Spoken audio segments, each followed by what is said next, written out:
Alright guys, I'm back, and today I have the motorized module kit for the Glidearm. While the concept may not seem different compared to other motor modules, you're going to feel the difference when you take it into the field. Alright, so many of the motorized camera sliders that are out in the market today have the capabilities to process motion time-lapse. But the main question is, can the controller control the camera's settings? Most of the times, camera and the slider work separately, only to imitate motion time-lapse.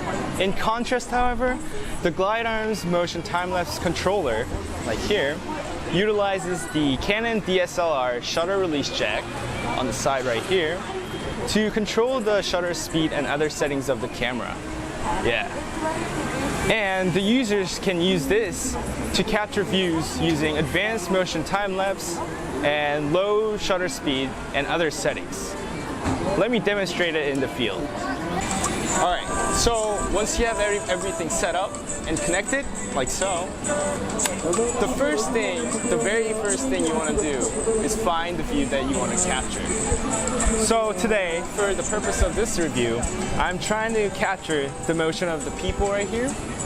And as an object, I have a tree in front of me to give me that more dramatic feel of it.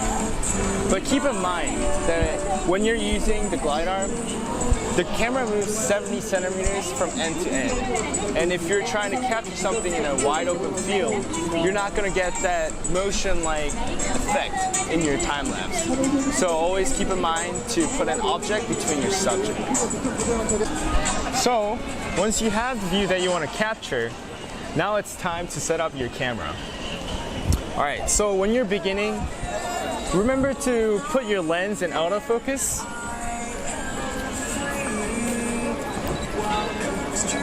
And let the lens focus and change your lens back to manual mode.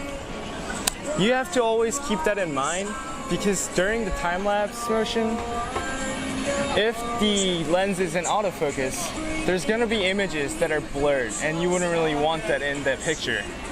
So keeping that in mind, let's move on to the f-stop and the shutter speed settings. So keeping your camera in AV mode, the camera will find the right shutter speed and the f-stop value. And right now, the camera is set at 0.5 shutter speed and 11 f-stop value. Remember, keep that in mind and change back your camera to B mode or the bulb mode. So the reason that I changed back to B mode instead of manual mode is because the camera and the controller gets connected. Because that is the unique thing about the Glidearm and the motorized kit. So changing back to the B mode grants access of the camera to the controller. And also another thing is if you put it in the bulb mode, you can control the exposure time or the shutter speed through the controller. So what I had before for the f-stop value was 11. That is the only thing that I would have to control right now. And once you set that, you're good to go on the camera settings. An additional thing that I want to talk about is taking a photo or doing a motion time-lapse session in a broad daylight. So in motion time-lapse, you may want some motion blurs or cool effects like that, but for that to happen, you have to leave the shutters open for longer. But if there's too much light, the image is going to come out just completely white, so that would be useless. That's where the ND filter comes in, or the neutral density filter. So what this filter does is actually it reduces the amount of light or wavelength, or in other words, it reduces or alters the intensity of the wavelengths. And this allows you to increase the shutter speed compared to when you're just using your regular lens.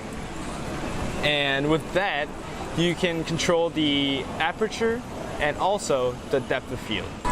Alright, so everything on the camera portion is set up, and I talked about the ND filters for different situations out in the field. Now it's time for the controller settings. So there are several different components or settings that I want to talk about on the controller.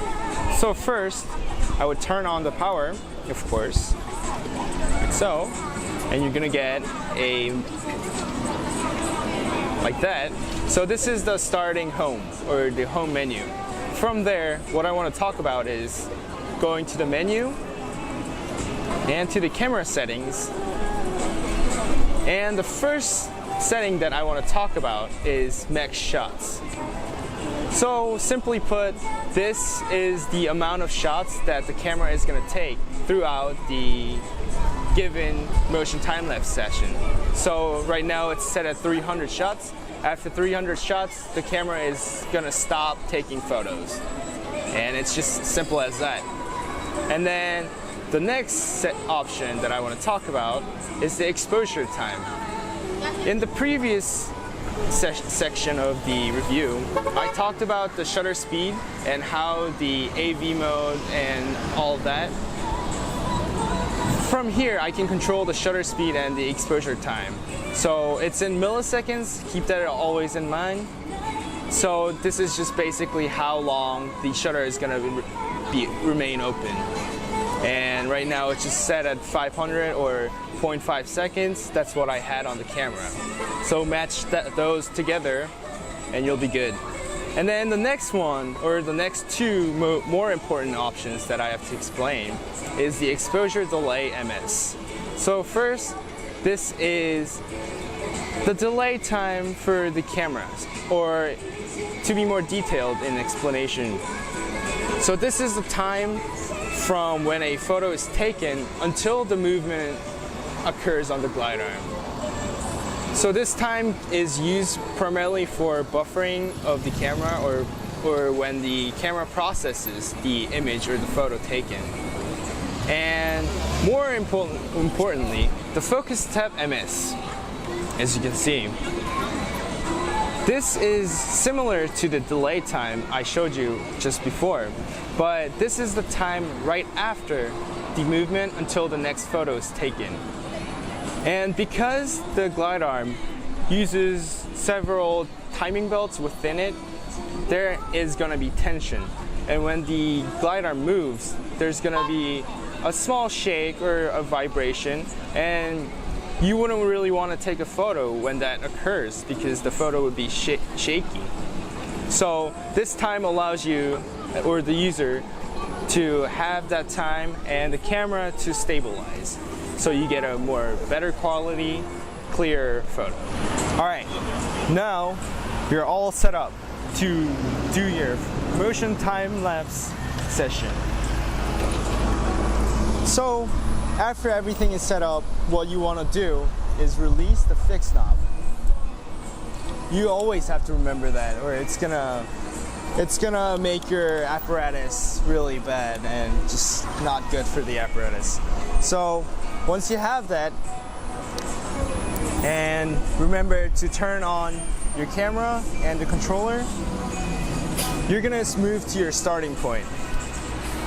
So on the controller, go to menu, and the first thing you see is manual move. And then the next one is axis 1. And then just give it a speed around 50 centimeters. And move left or right, depending on which way you want to move your glide arm and the camera. And simply press that direction. Like so.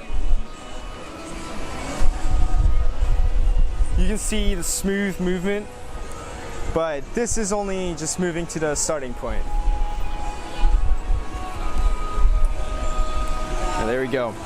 So I'm just gonna set it here for the purpose of this review, and then after that you can alter the changes in the controller and take whichever shots that you want to take. And also with the Sigma 20mm lens right here, f1.8 high speed wide angle lens to be correct, you can do pretty cool stuff like you can change the glide arm into follow mode and do a motion time lapse from there, giving you that panning motion around a subject, and also with the help of the ND filter. This way you can use it in the broad daylight and many other places.